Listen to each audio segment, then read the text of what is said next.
Hello friends, आज हम बताने वाले हैं घुटनों में सूजन क्यों आ जाता है, घुटना लॉक क्यों हो जाता है और इसका क्या इलाज है। घुटनों में साइनोवाल फ्लूइड्स का कम हो जाना, घुटनों में ग्रीस या कैल्शियम का कम हो जाना, घुटनों से कट कट की आवाज आना क्यों होता है, इसका क्या इलाज है, इसका होम रेमेडीज क्या है, इसको आप घर पे कैसे ठीक कर सकते हैं। बहुत से लोगों का शिकायत आता है कि सर हम बहुत दवा खाते हैं बट हमारा घुटना सही नहीं हो रहा है। तो इसको आप घर पे कैसे ठीक कर सकते हैं, इसका बिल्कुल बहुत ही अच्छा और बेहद सूटेबल और कारगर तरीका बताने वाले हैं हम। आप पूरा जानकारी के लिए वीडियो में जाके देख सकते हैं।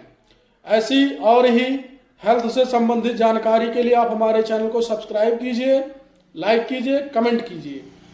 धन्यवाद।